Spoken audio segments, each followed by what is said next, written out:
TPRI Sumut dimanapun berada. Baik, terima kasih atas kehadirannya Pak Agus, dan juga di sebelah Pak Agus ya, pemirsa, ada Kepala SMA Negeri 15 Medan, Bapak Gokman Sianturi SPD MSI. Selamat sore Pak Gokman, apa kabar Pak? Selamat sore Bu, kabar baik. Kabar baik, terima kasih Salam sudah sehat. hadir. Salam sehat Pak Gokman. Dan yang terakhir ada Kepala SMA Negeri 1 Lubuk Pakam, ada Bapak Fazli Mirwan SPD MSI. Selamat sore Pak Fazli, kabar sehat Pak? Selamat sore, sehat.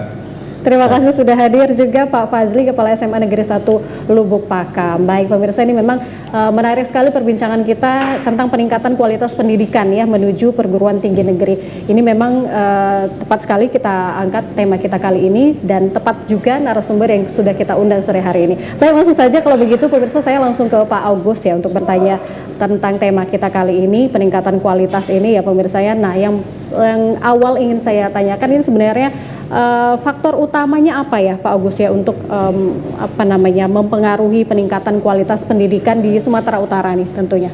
Iya, terima kasih. Kalau bicara perguruan tinggi tentu kita bicara sekolah menengah. Sekolah menengah, benar. Iya, ada SMA, ada SMK.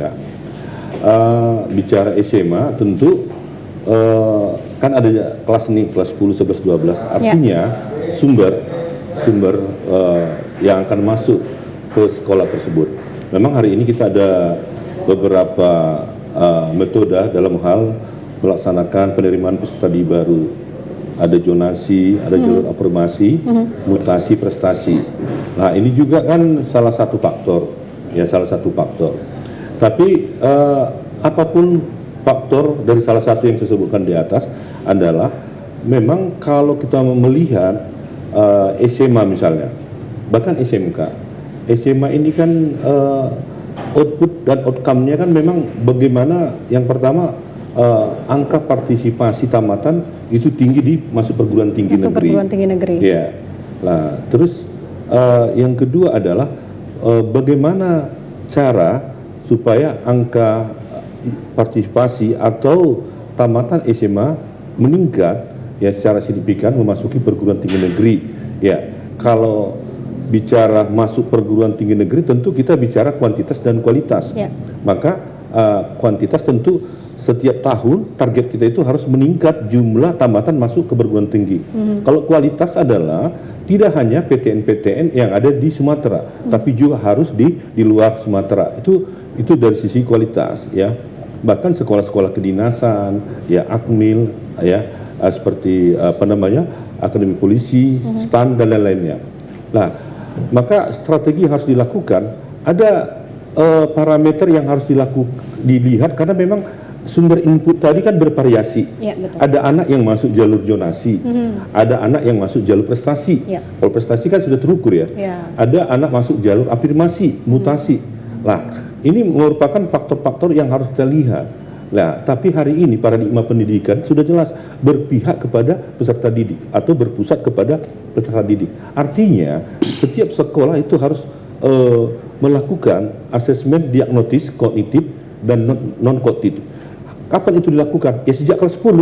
Jadi apapun inputnya tadi itu dilakukan asesmen diagnosis kognitif dan non-kognitif dalam rangka untuk mengukur, melihat, mendapatkan peta yang sesungguhnya. Berapa sih anak yang memiliki kecerdasan akademik yang tinggi, sedang, dan ya rendah katakan. Apa potensi minat bakatnya. Sehingga dari peta ini tentu maka sekolah melalui guru bisa merancang proses pembelajaran yang tepat bagi anak. Lah kalau anak yang kecerdasan akademiknya tinggi, tentu ini akan kita persiapkan untuk masuk ke perguruan tinggi. Maka metode dan media yang harus dilakukan kepada anak ini tentu harus benar-benar sesuai dengan ya dengan kecerdasan yang dimiliki anak ini. Ini harus strategi yang harus dilakukan. Memang di kelas 10 kita sudah dapat peta. Sehingga nanti di perjalanan peserta didik kelas 10, 11, 12 sehingga nanti mereka itu keluar itu mereka sudah bisa memilih jalur-jalur yang telah ditetapkan pemerintah kita untuk masuk perguruan tinggi ya. Sehingga nanti tentu dengan persiapan ini tentu tingkat ya atau jumlah tamatan yang dari SMA akan meningkat secara kuantitas maupun kualitas. Termasuk SMK. SMK hari ini memiliki 3 proyeksi, yaitu bekerja, melanjut, dan menjadi entrepreneur. Lah maka SMK juga kita dorong bagaimana tamatan SMK ini juga bisa melanjut ke perguruan tinggi sesuai dengan kompetensi keahliannya.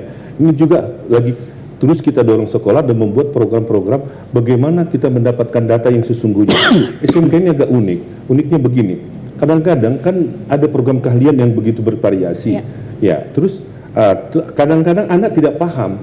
Misalnya dia ingin masuk perguruan tinggi yang diinginkan, tapi pada saat memilih kompetensi atau jurusan di SMK tidak pas. Nah ini kan kendala juga. Nah ini yang perlu dilakukan pada saat kelas 10 penerimaan siswa baru.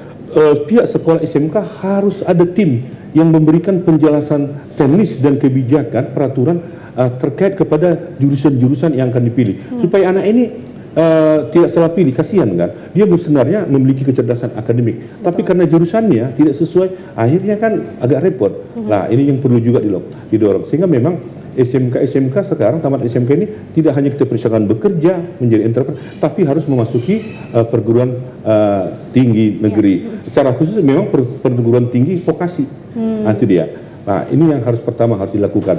Baik. Nah kalau untuk di Sumatera Utara sendiri, Pak Agus, ini bagaimana kondisinya saat ini? Kualitasnya seperti apa untuk masuk ke perguruan tinggi negeri? Datanya seperti apa untuk SMA, SMK dan sederajat begitu, Pak Agus? Ya, kalau kita lihat ya setelah COVID, nah itu terjadi peningkatan. Jadi begini, kita punya program begini. Untuk tertentu. Kalau dari Serdang ini kan kita juga harus petakan. Di Serdang ini kan ada 22 kecamatan. Jadi kita nggak bisa kasih target misalnya di SMA Pakam, di Tanjung Merawah, Batang Puis, dan yang ada di Bangun Purba, yang ada di Gunung Meria, Estem Hilir. Itu akan berbeda. Tapi ada target-target yang kita berikan. Misalnya kalau untuk daerah Pakam itu kita kasih minimal 30%, misalnya dari tamatan harus memasuki perguruan tinggi negeri. Nah, terus kasih lagi target besarnya apa? Minimal 5% harus masuk ke perguruan tinggi negeri yang ada di Pulau Jawa.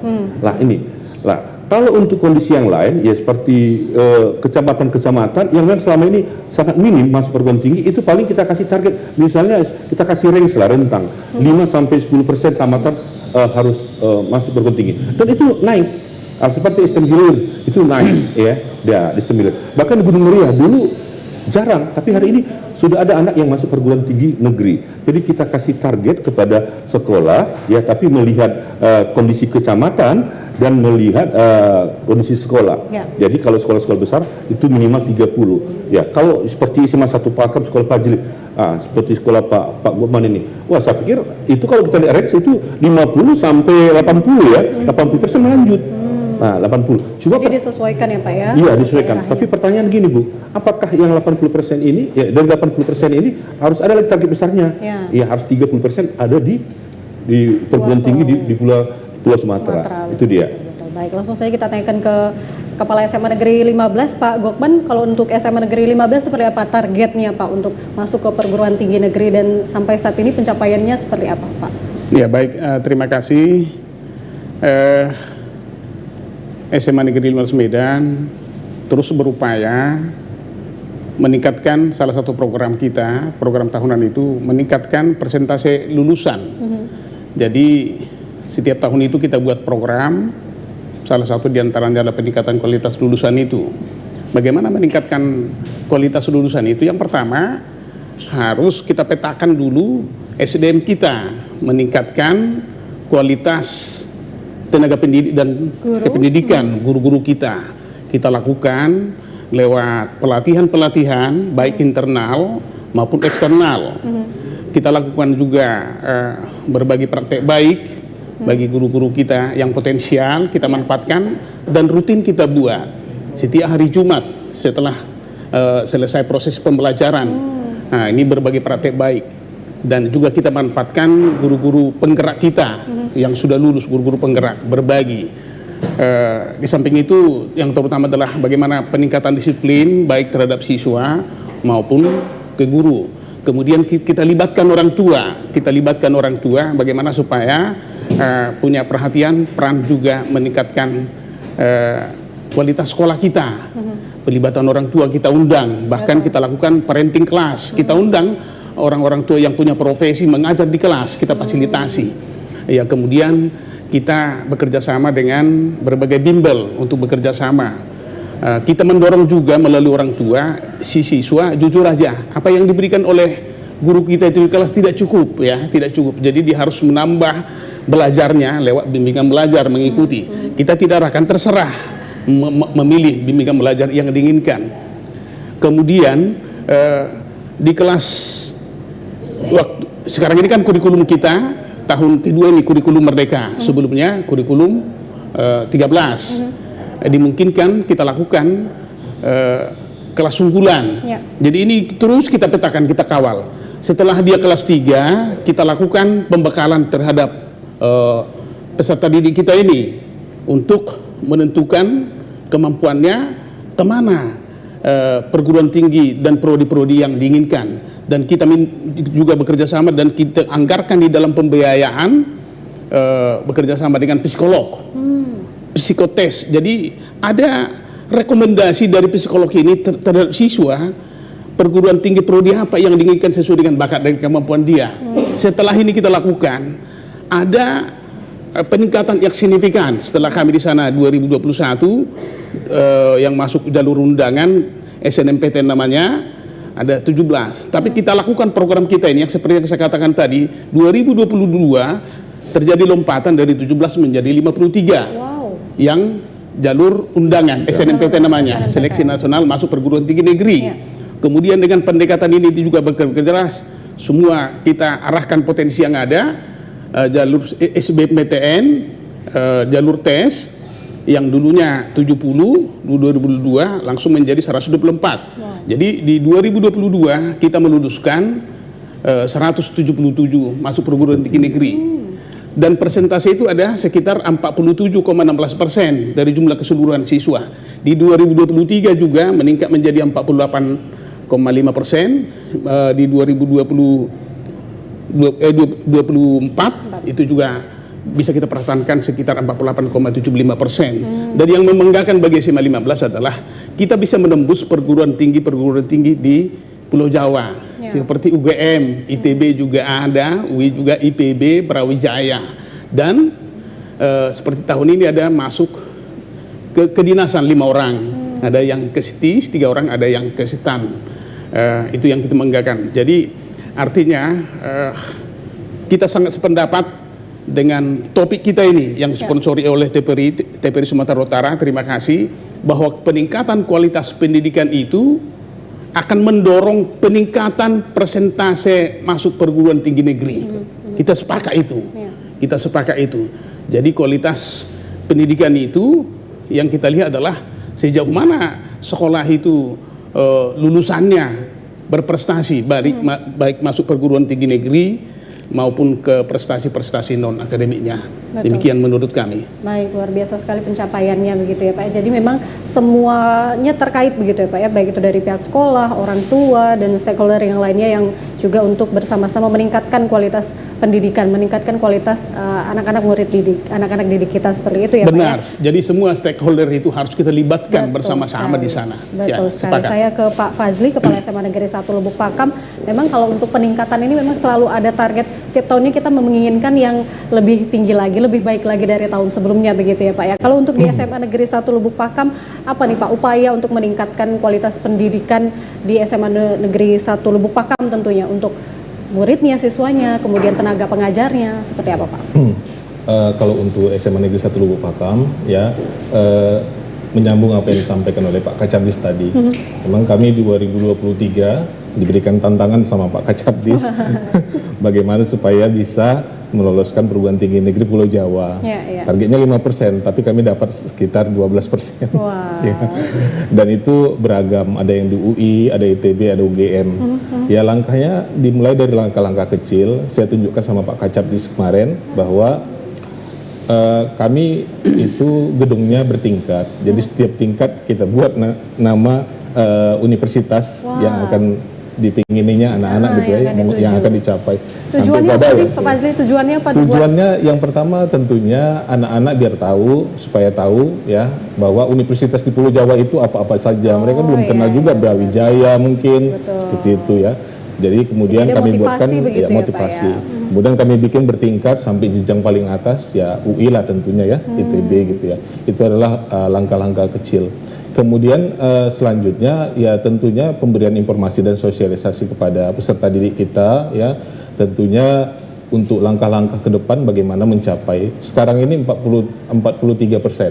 Kami mengharapkan 2005 udah 50% dari peserta didik kita yang 430.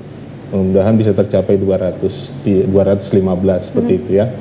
Untuk tahun 2025 ini karena sudah tadi menyebar seluruh universitas, jadi langkah yang kami lakukan yang minggu lalu mengundang mereka untuk bisa namanya parade kampus. Jadi yang sudah di sana, yang sudah berkuliah, memberikan motivasi kepada adik-adiknya, memberikan informasi kepada adik. Sebenarnya gambarannya seperti apa sih? Yang perlu yang disampaikan adalah gambaran menjadi anak kuliahan itu seperti apa. Ya, Kemudian iya, apa-apa saja persiapan yang harus disiapkan oleh peserta didik kita.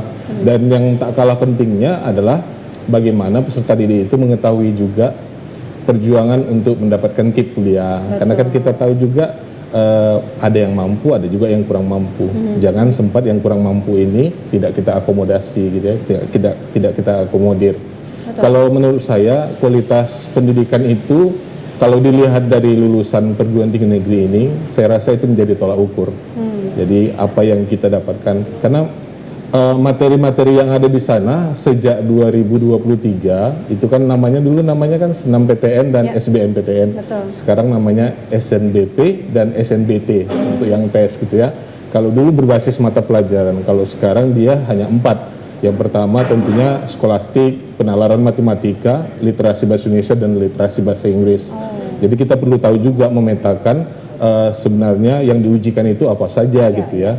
Supaya kita mengharapkan gambaran yang utuh. Ternyata yang kami tangkap gambaran untuk soal-soal untuk SNBT itu lebih ke penalaran gitu ya, dan juga berpikir kritis untuk pemecahan masalah. Jadi itu kita bawa ke kelas supaya pembelajaran itu juga bisa pembelajaran yang bermakna, yang berkaitan dengan itu gitu ya. Jadi supaya anak-anak kita juga mendapatkan lulusan nanti ya untuk proyeksi abad 21 tentunya siswa itu diharapkan bisa berkomunikasi dengan baik, bisa berkolaborasi, berpikir kritis dan juga kreatif. Kita mengharapkan dan kita setuju bahwa soal-soal yang diujikan itu arahnya ke sana.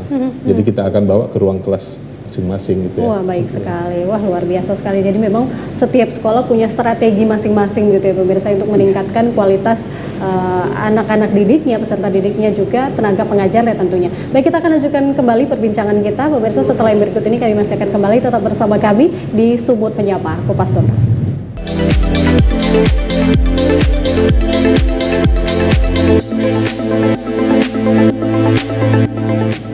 Baik, terima kasih pemirsa, Anda masih bersama kami di Sumut Menyapa Kupas Tuntas. Kita masih membahas tentang peningkatan kualitas pendidikan menuju perguruan tinggi negeri. Tadi sudah disampaikan oleh Pak Agus juga dan Pak Gokman dan juga Pak Fazli yang sudah menjelaskan seperti apa sebenarnya hal-hal apa saja yang perlu diperhatikan dalam peningkatan kualitas pendidikan menengah tentunya di sini ya, untuk mempersiapkan menuju ke perguruan tinggi negeri seperti itu. Baik, saya lanjutkan kembali. Nah, tadi kan kalau kita bicarakan bahwa ada banyak yang terkait di dalam untuk peningkatan kualitas pendidikan ini ya Pak ya, apakah itu dari pihak sekolah, kemudian dari para guru, kemudian dari stakeholder yang terkait. Sebenarnya yang paling memiliki peranan penting dalam peningkatan kualitas pendidikan itu sendiri menurut Pak Agus itu siapa yang memiliki peranan yang penting, yang memegang peranan penting Pak? Ya, jadi kalau pertanyaannya siapa yang paling berperan, tentu kalau bahasa normatif itu seluruhnya. Tapi karena ini organisasi, maka kita lihat hierarki. Kalau di satuan pendidikan tentu kepala sekolah, kepala sekolah. Kalau secara undang-undang, ya kepala sekolah itu diberi tanggung jawab sebagai pemimpin pembelajaran di satuan pendidikan dan untuk melakukan pengolahan pendidikan. Maka kalau pembelajaran berjalan dengan baik, itu yang paling utama adalah yang paling berperan di sana kepala sekolah. Kenapa? Karena yang pertama tadi yang saya katakan, kepala sekolah itu ya adalah yang diangkat dari guru untuk yang pertama memimpin pembelajaran. Maka kalau memimpin pembelajaran berarti kepala sekolah harus bertanggung jawab dalam proses pembelajaran yang ada di satuan pendidikan, Ya. mulai dari kegiatan intrakurikuler, co-kurikuler dan ekstrakurikuler. Ya. Ya, yang tentu termasuk juga dalam rangka bagaimana pembelajaran di intra, di co maupun di ekstra yang berkualitas. Itu dia. Nah, yang kedua, bahwa kepala sekolah juga ya harus memiliki ya fungsi lain ya, sebagai manajer misalnya, sebagai supervisor dan sebagai pemimpin yang melakukan pengembangan ya kewirausahaan. Jadi maksudnya begini, Ya. kalau konteks masuk ke perguruan tinggi, yang pasti kepala sekolah sebagai pemimpin pembelajar, maka dia akan mendesain bersama guru, ya, merancang pembelajaran bersama guru dan asesmen yang tepat sesuai dengan kemampuan dan pasien anak. Ya, tadi kan saya katakan di awal kita sudah punya peta. Ya. Maka ketiga, tadi juga dikatakan Pak Goman sama Pak Fazli, ketiga anak sudah dapat, ya, peta anak sudah dapat, tentu ini yang harus kita kawal, dilakukan pendampingan tadi. Maka pemimpin pembelajar kepala sekolah tadi berarti harus mempunyai perencanaan dan pelaksanaan pembelajaran yang berkualitas dalam rangka tadi mempersiapkan anak Betul. masuk perguruan tinggi. Betul. Itu dia. Terus yang kedua, kepala sekolah ini juga sebagai pemimpin kan tadi harus melakukan perencanaan, ya. Betul. Terus yang kedua, dia melakukan supervisi kelas. Maka kepala sekolah harus tahu apakah guru-guru ini sudah merancang dan melaksanakan pembelajaran yang berkualitas sesuai dengan fase atau sesuai dengan kemampuan anak. Nah, sehingga anak-anak yang memang sudah dipersiapkan ini ya terus terdorong dan termotivasi ya supaya dia fokus terhadap program studi atau universitas yang dituju. Tapi jangan lupa bahwa sehebat apapun persiapan kepala sekolah untuk mempersiapkan anak masuk ke perguruan tinggi, maka ada kerja besar kita hari ini, yaitu bagaimana kita menghadapi tantangan ya di abad 21 dalam dunia pendidikan. Misalnya bonus demografi, Ya. mempersiapkan generasi Z untuk menjadi generasi emas. Betul pada sekali. saat Indonesia emas. Ini juga suatu hal yang harus kita lakukan ya dengan melalui mempersiapkan profil pelajar Pancasila. Ya. Maksud saya adalah ketika anak masuk ITB, maka 6 dimensi sudah melekat pada hati, pikiran, dan sikap perilakunya. Ketika anak masuk UI, begitu juga. Ketika anak masuk Wirwijaya, atau ketika anak masuk ke perguruan tinggi manapun, 6 dimensi itu harus. Karena itu sangat penting. Ya, 6 dimensi yang melekat pada anak itu ketika dia masuk perguruan tinggi negeri, yang pertama, maka dia akan tepat waktu. Ya, yang kedua, memang dia menjadi mahasiswa yang memang memiliki etika, attitude dan perilaku yang baik. Ya, misalnya dia memiliki beriman, bertakwa, berakhlak mulia, ya, bernalar kritis, berkependidikan global, ya, kreatif, mandiri. Ini yang harus kita dorong terus. Jadi artinya gini, kita jangan terlalu fokus mempersiapkan anak untuk masuk ke perguruan tinggi negeri tanpa membentuk karakternya. Kalau tagline kita hari ini kan mempersiapkan anak yang cerdas dan berkarakter. Boleh anak masuk perguruan tinggi terhebat, ya, sekolah kedinasan, tapi tetap dia cerdas dan berkarakter. Maka perlu juga mereka dikawal melalui mempersiapkan anak yang memiliki profil belajar Pancasila. Betul. Itu baru dikatakan sekolah yang benar-benar berkualitas. Jadi sekolah yang mempersiapkan anak yang cerdas dan berkarakter. Kenapa? Karena penerapan dan pembentukan profil pelajar Pancasila dengan 6 dimensi sudah benar-benar ditanamkan kepada anak. Baik, saya ke Pak Fazli. Kalau di SMA Negeri 1 Lubuk Pakam ini sudah diterapkan atau tidak, Pak? Profil pelajar Pancasila ini sudah memang benar-benar dilaksanakan tidak begitu dengan anak-anak peserta didik kita? Kalau di SMA Negeri 1 Lubuk Pakam karena sekolah penggerak angkatan pertama, jadi di dalamnya yang disampaikan oleh Pak Kacambis tadi, di dalamnya ada intrakurikuler, ekstrakurikuler, dan juga kokurikuler. Di kokurikuler itu kita merancang modul dalam 7 tema untuk dalam 3 tahun. Bagaimana modul yang dirancang itu mampu untuk membuat perubahan karakter pada peserta didik gitu ya. Kemudian bagaimana kita menangkap pengalaman belajar dia dari modul yang kita susun berdasarkan karakteristik yang ada di sekolah. Jadi kalau seandainya di sekolah itu budayanya seperti ini, mungkin kita akan mengangkat tema budaya seperti itu. Dan saya setuju dengan Pak Kacambis tadi bahwa kualitas pembelajaran itu tentunya bagaimana kita mengakomodasi kebutuhan peserta didik, mulai dari bakat, minat, kemudian karir mungkin kan. Kemudian tentunya anak itu selain dia kualitas akademik, juga kita harus pikirkan juga bagaimana nilai-nilai karakter yang ditanamkan pada peserta didik. Kita nggak mau juga lulusannya nanti pintar tapi tidak bertanggung jawab seperti itu ya. Mungkin dia pintar tapi mungkin dia malas seperti itu ya. Jadi kita tidak mau juga seperti itu. Jadi bagaimana peran pendidik dan juga peran sekolah itu bisa bersinergi bersama. Jadi kalau ditanya siapa aja yang bisa kita berdayakan, yang tentunya ya seluruh stakeholder, seluruh guru yang ada, kepala sekolah, kemudian warga sekolah, dan tak kalah pentingnya adalah bagaimana kita berkolaborasi dengan orang tua. Peran orang tua juga sangat penting sekali untuk kita bisa bersinergi bersama. Bisa, karena untuk tingkatan SMA ini tentunya karakter ini sering berubah-berubah.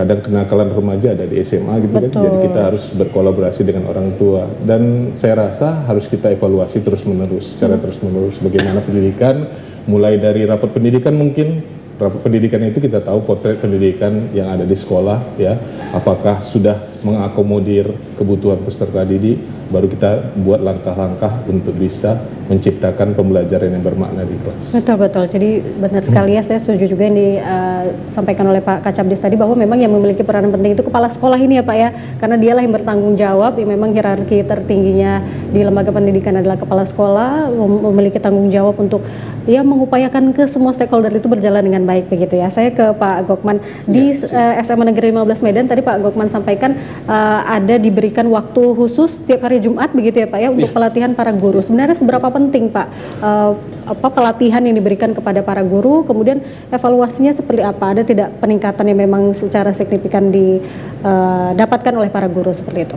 Ya, baik. Terima kasih. Saya sependapat dengan Pak Kacab bahwa memang peran sentral di sekolah itu dalam peningkatan kualitas pendidikan di sekolah adalah kepala sekolah itu sendiri, karena kepala sekolah itu sendiri adalah sebagai leader, sebagai pemimpin, dan tentunya kepala sekolah itu yang mengkoordinir semuanya. Tetapi jangan lupa peran sentral kunci kepala sekolah peningkatan kualitas itu adalah bagaimana kemampuan kepala sekolah menggerakkan, meningkatkan kualitas tenaga pendidik kita dan tenaga kependidikan dalam hal ini guru-guru kita. Jadi sebagaimana di SMA 15 tadi kita lakukan suatu kegiatan dalam rangka peningkatan kualitas guru itu profesionalismenya berupa workshop dan pelatihan berbagai praktik baik setiap hari Jumat itu. Memang saya sebagai kepala sekolah melakukan perencanaan berbasis data seperti selalu yang disampaikan oleh Pak Kacabdis kami untuk meningkatkan kualitas ini, perencanaan berbasis data. Kita lihat dari rapat pendidikan itu, di situ memang ada kurang maksimal kualitas pembelajaran itu. Jadi di situ kita tingkatkan. Itu kita lakukan. Cuma itu dasarnya adalah pertama di SMA 15 itu terjadwal supervisi akademik terhadap guru-guru yang dilakukan oleh kepala sekolah sendiri dan guru-guru senior. Kemudian kita melakukan juga terjadwal juga observasi terhadap guru-guru yang mengajar. Jadi kita coba pendekatannya adalah pendekatan supervisi akademiknya adalah pendekatan coaching. Artinya kita kepala sekolah bukan menilai, bukan mencari kesalahan, tetapi bagaimana kita mendorong, mengembangkan potensi guru itu sendiri, biar yang bersangkutan mengevaluasi dirinya. Dan di hari Jumat itulah, di waktu pelatihan workshop itu, ini kita bahas bersama tanpa mencari melemahkan semangat guru. Jadi ini dengan sendirinya kami lihat dapat meningkatkan potensi guru itu. Dengan sendirinya kualitas di sekolah. Jadi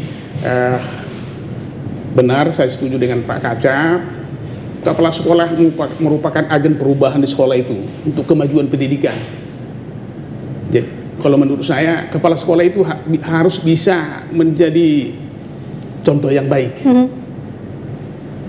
Terlalu tinggi kalau saya katakan teladan, tapi mengarah ke situ lah, minimal contoh yang baik. Baik kehadiran, di sikap, di komunikasi dan lain-lain. Izin kalau kami di sana, kami masih 7.30 masuk, sudah melakukan pendekatan kepada siswa, minimal jam 7 guru BK dan kesiswaan sudah memantau siswa. Saya sebagai kepala sekolah juga menyalam siswa, selamat pagi nak, dan juga guru-guru secara psikologis juga mereka bergerak. 7.30 saya keliling bergerak memastikan guru-guru kita melakukan pelayanan terbaik. Semuanya ini kita buat catatan dan evaluasi di kegiatan Jumat itu. Wah, luar Demikian biasa. upaya kita untuk meningkatkan kualitas. Dengan sendirinya kita lihat dengan sendirinya anak-anak itu semangat. Dan satu misi kita di sekolah SMA 15 itu, ayo Bapak Ibu guru, ayo melayani dengan hati. Dengan melayani bekerja dengan hati ada ketulusan, keikhlasan. Betul. Kalau guru-guru kita sudah tulus dan ikhlas, semuanya akan mudah-mudahan lebih aman. Jadi persoalan kenakalan di sekolah kita mudah-mudahan relatif, karena sesuai dengan instruksi Pak Kacap kita, di sana sudah jauh-jauh kita bentuk ada satuan tugas satgas intoleransi, satuan tugas perundungan, bullying, dan satuan tugas kekerasan dan termasuk kekerasan seksual yang melibatkan guru-guru, siswa, guru BK dan kesiswaan, termasuk juga kepala sekolah untuk memonitor, untuk mengevaluasi. Demikian peran sentralnya kepala sekolah dan guru-guru kita meningkatkan kualitas pendidikan yang dengan sendirinya meningkatkan persentase masuk perguruan tinggi negeri. Betul sekali, Ya, benar terima kasih. sekali. Jadi memang guru ini merupakan komponen penting juga ya, Komponen Pak penting, Gokman ya, untuk tentunya meningkatkan kualitas anak-anak peserta didik kita, karena mereka lah yang berhadapan langsung. Kalau dari SMA Negeri 1 Lubuk Pakam, Pak Fazli, bagaimana guru ini untuk dapat meningkatkan kualitas dirinya untuk dapat tentunya berhadapan langsung dengan para siswa begitu, Pak? Ya. Kalau menurut saya, ya tentunya Pak Kacap sering menyampaikan juga kepada kami bahwa kita harus intervensi pendidikan. Maksudnya di sekolah itu ada program komunitas belajar. Jadi di komunitas belajar itu ya harus semua guru terlibat di situ. Di situ akan dibicarakan tentang refleksi tentang pembelajaran yang ada di kelas, dan juga di situ berkumpulnya MGMP seluruhnya gitu ya. Kemudian di situ juga dibicarakan inovasi terkini. Kalau menurut kami ya kepala sekolah dan guru harus bergerak bersama. Ya. Bagaimana supaya guru-guru itu bisa reflektif, kemudian inovatif, kreatif, dan juga tak kalah penting harus fokus pada peserta didik. Betul. Atau berpihak pada murid seperti itu ya. Karena itu memang sekolah penggerak itu memang diajarkan seperti itu supaya sekolah itu harus seperti itu. Kemudian ya tentunya pembelajaran yang di kelas, bagaimana menciptakan pembelajaran yang bermakna tadi, ya tentunya kita jangan mengesampingkan apa yang disampaikan oleh Pak Gokman tadi juga, bahwa kita harus membaca juga potret pendidikan kita itu di sekolah itu seperti apa. Apakah kurang aman dari segi ada dulu namanya kan ujian nasional, sekarang namanya asesmen nasional. Hasilnya itu menjadi potret untuk pendidikan kita. Dari situ kita bisa membaca bagaimana, apakah iklim keamanan sekolah berkurang, apakah ada masalah perundungan. Itu tidak kalah pentingnya juga yang harus dibahas baik kepala sekolah ataupun guru-guru semuanya gitu ya. Dan kita juga tidak bisa melupakan pengembangan diri peserta didik itu melalui eskul gitu ya. Jadi bakat dan minat anak-anak itu bisa saja di basket. Betul. Seperti itu, bagaimana kita mengembangkannya gitu ya. Bagaimana menciptakan suasana belajar bukan hanya di dalam kelas, mungkin di luar kelas melalui pembiasaan. Kita setiap harinya juga ada pembiasaan. Misalnya di hari Selasa itu pembiasaan keagamaan. Kita lihat rapat pendidikan, ternyata literasi kita menurun gitu ya. Jadi kita harus membuatkan bagaimana pembiasaan-pembiasaan yang di kelas itu berhubungan dengan literasi seperti itu. Kita buat talk show seperti ini mungkin, jadi peserta dirinya ada sebagai hostnya, ada sebagai narasumber. Jadi membuka wawasan. Kita mau peserta diri itu selain kreatif juga mampu mengungkapkan ide-ide kreatif, sehingga untuk kedepannya nanti bukan hanya sebagai mahasiswa, tapi menjadi lulusan-lulusan terbaik yang sudah kita benahi dari tingkat SMA-nya. Betul, baik, benar, luar biasa sekali. Jadi memang segala cara diupayakan tentunya untuk meningkatkan kualitas pendidikan di tingkat menengah di sekolah masing-masing, seperti itu ya pemirsa. Saya kembali ke Pak Kacabdis, Pak Agus. Ini di era saat ini kita ketahui bahwa teknologi sangat berpengaruh sekali, apalagi dalam dunia pendidikan. Apakah memang penggunaan teknologi ini dapat berkontribusi pada peningkatan kualitas pendidikan kita di Sumatera Utara khususnya? Jawabannya ditahan dulu Pak Kacap, nanti akan kita lanjutkan setelah jeda yang berikut ini. Pemirsa, kami akan kembali sesaat lagi.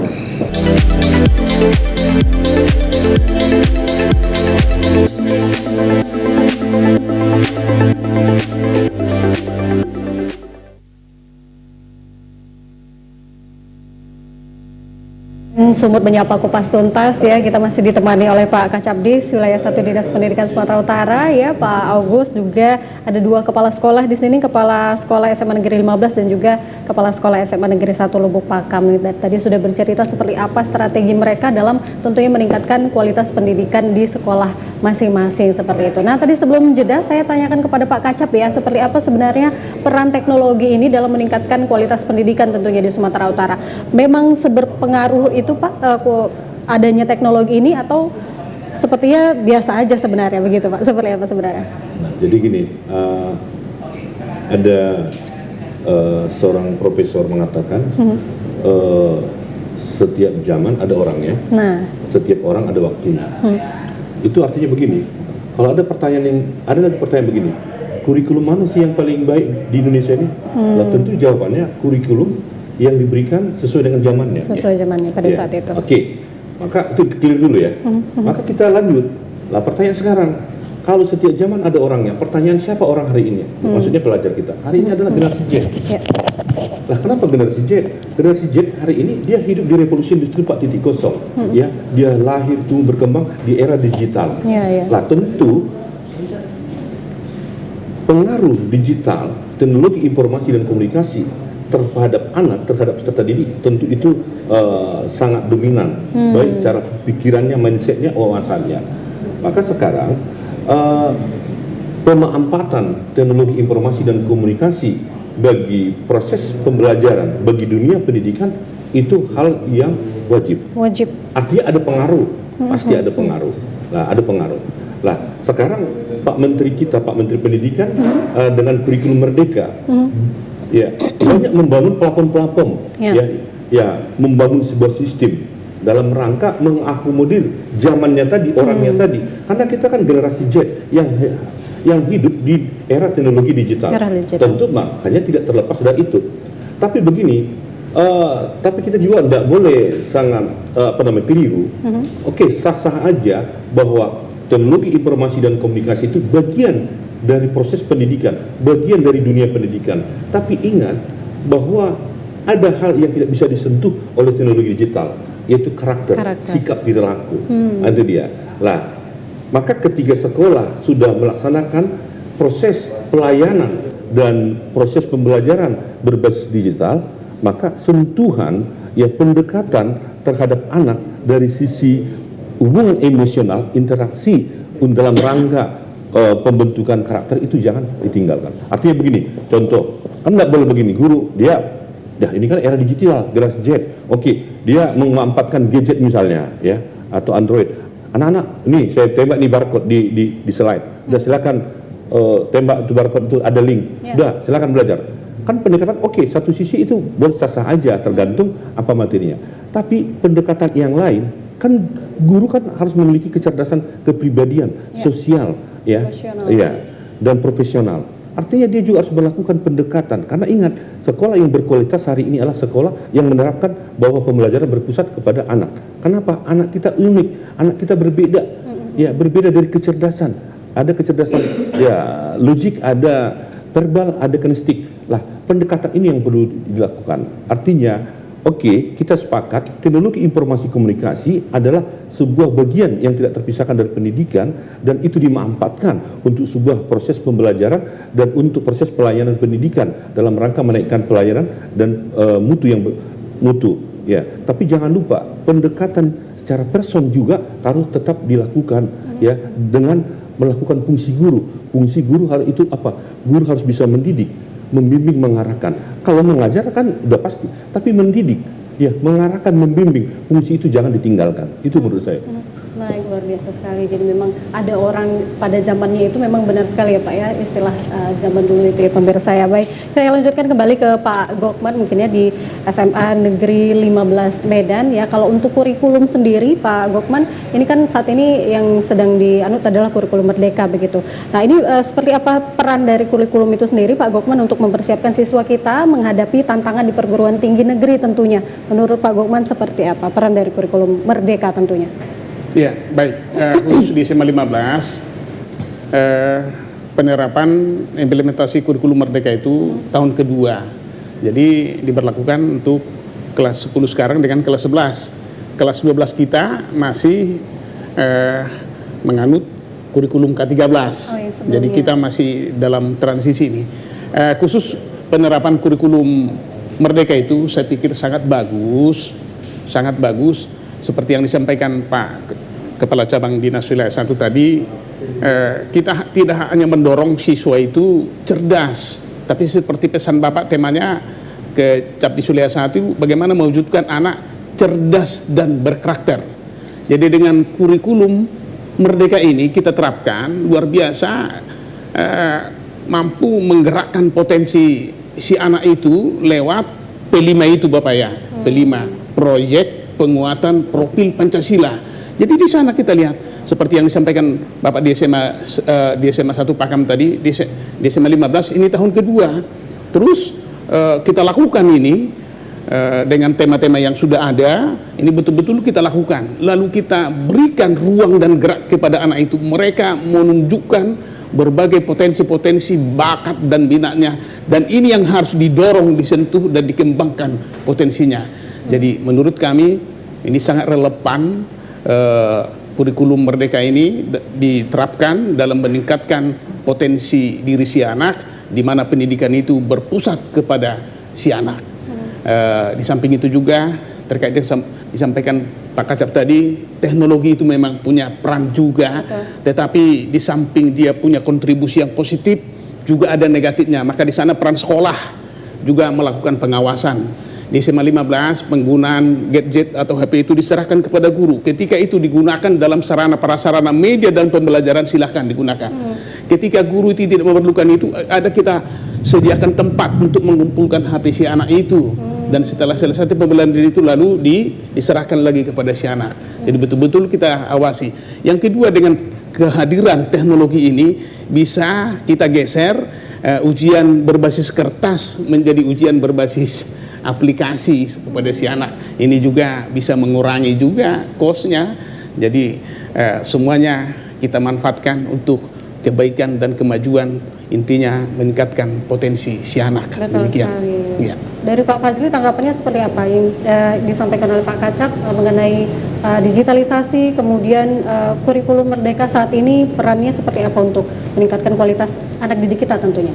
Ya, kalau dari kami ya, khususnya SMA Negeri 1 Lubuk Pakam, transformasi digital itu tidak bisa kita tolak gitu ya. Tapi sebaiknya di blended. Maksudnya di blended ya, tidak serta-merta harus itu. Seperti Pak Gokman tadi di kelasnya, kita memberikan kebijaksanaan kepada guru di kelas gitu ya. Kalau memang itu dibutuhkan, tentunya ada aplikasi-aplikasi sekarang yang untuk proses pembelajaran ya kita serahkan kepada si guru mata pelajaran di sana. Tapi kalau tidak dibutuhkan ya dikumpul gitu ya. Dan dalam proses asesmen dan evaluasi pembelajaran juga kita masih menggabungkan, karena kalau seandainya kita hanya murni pakai gadget, bisa saja anak itu nggak ketahuan bahwa dia kurang bisa menulis dengan baik seperti itu. Lebih cepat dia mengetikkan di WA daripada menulis sendiri gitu. Itu juga kita khawatirkan dan kita temukan di lapangan, di sekolah. Kemudian terkait dengan tadi yang ditanyakan, yang dijawab sama Pak Gokman tadi, bahwa pada tahun 2023 dimulai bahwa ada SNBP dan ada SNBT gitu ya, di mana SNBP itu tentunya untuk prestasi itu minimal 50% dari mata pelajaran keseluruhan, kemudian sisanya itu adalah untuk minat dan bakat gitu ya. Jadi kami sebagai sekolah penggerak angkatan pertama, banyak juga kemarin yang bertanya kenapa perolehan pencapaian 2024 kalian meningkat sementara sekolah kami menurun seperti itu. Kita sama-sama angkatan pertama sekolah penggerak. Ternyata di sana setelah kami pelajari memang 50% itu seluruh mata pelajaran, dan sisanya atau diambil 20% dan yang lainnya itu adalah mata pelajaran pendukung. Jadi kalau dia misalnya masuk kedokteran dan dia harus nilainya tinggi untuk biologi dan kimia. Kalau untuk teknik, fisika sama matematika seperti itu, atau kimia matematika, itu tidak bisa juga kita pungkiri. Jadi kita harus memang di kelas 10 itu memetakan, selain memetakan bakat dan minat, kita petakan juga prodi yang akan dipilihnya untuk jenjang selanjutnya. Baru kita tempatkan dalam satu kelas, artinya itu memungkinkan supaya pencapaian dia untuk masuk PTN itu bisa kita akomodasi gitu ya. Kemudian tak kalah pentingnya pada saat nanti penerimaan pada saat kita daftarkan itu ya, kalau kami di sekolah itu kami memetakan yang kedua itu prodi yang sama. Kita tidak mengharapkan bahwa dua siswa itu pilihannya sama gitu. Takutnya kanibal gitu kan. Kemauan siswa harus diselaraskan dengan kemampuannya juga seperti itu.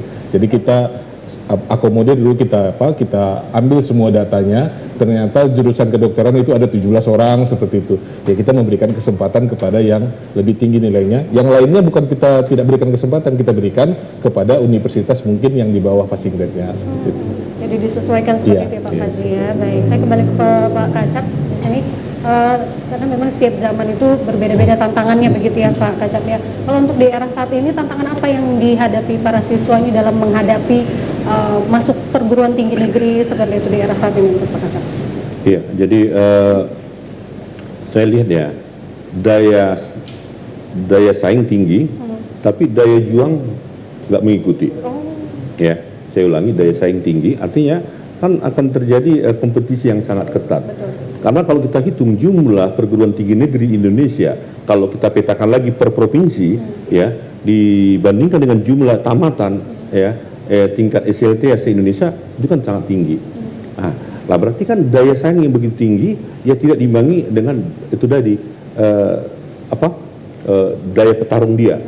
Lah maka sekarang tantangan yang paling besar itu adalah bagaimana kalau saya sering mengatakan kepada kawan-kawan kita kepala sekolah ini, lakukan intervensi kepada anak ya sehingga dia terbiasa melakukan hal-hal yang positif ya. Contoh misalnya kita kan tadi saya sudah katakan sekolah ini sudah kita kasih target, misalnya SMA 15 berapa persen yang harus masuk ke perguruan tinggi tahun pelajaran misalnya nih 2024-25 ya, begitu juga SMA 1. Nah, berapa persen yang ke perguruan tinggi ternama, berapa persen yang ke sekolah kedinasan. Lah, persoalan kita gini, banyak anak kita yang cerdas. Banyak anak cerdas, tapi itu tadi tidak bisa manajemen waktu misalnya, tidak disiplin ya. Terus yang kedua tadi, banyak juga anak-anak kita ini yang tidak mau peduli terhadap regulasi yang terbaru. Kalau diceritakan Pak Fazli tadi kan, kalau dulu jalur undangan namanya, itu ada tips-tips yang harus diketahui. Ya, misalnya contoh tadi, kalau 17 ke kedokteran misalnya, ya anak itu berebut, ya, dan kita harus kan anak ini harus dikasih penjelasan misalnya bahwa oke, kamu bisa kedokteran, tapi yang sekian orang ada di UI misalnya, sekian orang lagi nanti kedokteran di sini, dia tersebar. Jangan merebut satu universitas, tapi peluangnya kecil.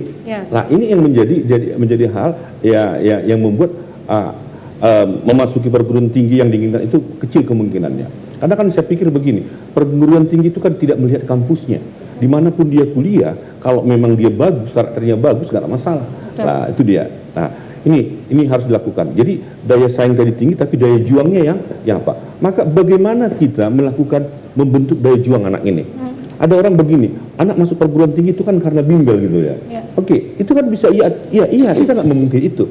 Tapi ingat, kita ini pendidikan formal. Pendidikan formal. Loh, sekarang begini. Di pendidikan formal ini kan disiplin ilmu ya itu kan diberikan, dasar-dasar pengetahuan, sikap perilaku itu dibentuk. Lah itu dia. Atau begini aja dah, bagaimana membuktikannya? Adakah anak yang tidak masuk pendidikan formal terus dia bimbel terus masuk? Kan itu nggak kecil kemungkinannya. Artinya memang bimbel punya peran, ya. Tapi pendidikan kita juga sangat menentukan juga. Kenapa? Karena ini pendidikan formal. Lah, ada anak pintar tapi kalau tidak daya juangnya lemah gimana? Ya, apa dia bisa hanya bimbel? Tidak. Daya juang ini kan menyangkut karakter, disiplin, ya ketatan dia. Dan ini pentingnya bukan hanya ketika dia merebut masuk ke perguruan tinggi, bagaimana dia supaya masuk. Persoalannya ketika dia tidak terbentuk daya juangnya, ketika dia sudah masuk bisa DO atau bisa dia nggak menyelesaikan atau dia selesai tapi akan susah berdaya saing. Karena memang daya saing kita hari ini adalah soft skill ya, itu yang yang dirasakan oleh anak bangsa ini. Ketika kita berkompetisi, saya ambil contoh SMK. Kenapa tenaga kerja tamatan SMK di Kamboja misalnya, dari Kamboja waktu saya, Malaysia ya, dan negara-negara ASEAN lagi lebih tinggi berdaya saing dengan kita. Bukan kita nggak pintar, hard skill kita oke. Tapi soft skillnya ya pahit. ya etos kerjanya itu yang kurang. Itu dia. Betul. Iya. Waduh, jadi ini memang perlu PR juga untuk tenaga pendidik juga seperti itu ya Pak ya, supaya dapat meningkatkan lagi, memotivasi kembali anak-anak peserta didik kita ya untuk dapat berdaya juang lebih tinggi lagi seperti itu. Baik, saya ke Pak Gokman. Pak Gokman, untuk kolaborasi antara sekolah dengan perguruan tinggi negeri ada tidak Pak untuk di SMA Negeri 15 Medan? Ya, baik. Kita sangat membuka ruang terhadap perguruan tinggi negeri yang sering kita lakukan terhadap Universitas Sumatera Utara, Unimed di Sumatera Utara, IAIN juga.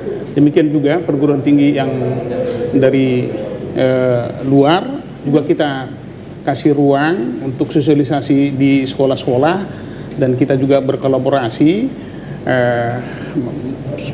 kerjasama ke perguruan tinggi. Di bulan Oktober ini kita juga melakukan Expo Kampus bekerja sama dengan LP2KS yang difasilitasi oleh Pak Kacap. Kita juga mendorong bagaimana memperkenalkan perguruan-perguruan tinggi negeri itu ke sekolah-sekolah lewat Expo, demikian. Jadi kita tetap bekerja sama, dan di samping negeri memang kita juga ke swasta-swasta juga kita berkolaborasi terhadap UMSU, WISU, dan lain-lain. Iya. Tujuan kita karena target kita bagaimana memaksimalkan anak ini, karena konsekuensi masuk SMA itu adalah melanjut ke perguruan tinggi. Iya. Kalau memang sasaran utama perguruan tinggi negeri, kalau tidak rezekinya ke negeri, ke swasta. Jadi terus kita dorong ini masuk perguruan tinggi, sehingga tidak ada yang putus sekolah karena skill dia tidak ada kalau untuk bekerja. Betul. Jadi kalau ini kita petakan, di sekolah kita hampir 95% itu lulusan itu masuk perguruan tinggi negeri, baik negeri maupun swasta. Gitu. Terima kasih. Baik, terima kasih Pak Gokman. Ini waktu kita tidak terasa sudah di penghujung acara. Terima kasih atas kehadirannya Pak Kacabdis, Pak Agus, Pak Gokman, dan juga Pak Fazli. Terima kasih atas waktunya dan informasi yang telah diberikan kepada kita semua. Mudah-mudahan perbincangan kita ini dapat bermanfaat ya pemirsa, dan kita harapkan bersama bahwa memang pendidikan di Sumatera Utara dapat meningkat kualitasnya, apalagi untuk anak-anak peserta didik kita dapat menghadapi tantangan untuk masuk ke perguruan tinggi negeri, tentunya secara akademis dan juga karakternya yang paling penting. Baik, terima kasih. Saya Kori pamit undur diri. Wassalamualaikum, selamat sore, sampai jumpa. Selamat sore. Terima kasih Pak Kacap, terima kasih Pak Fazli. Silakan diminum.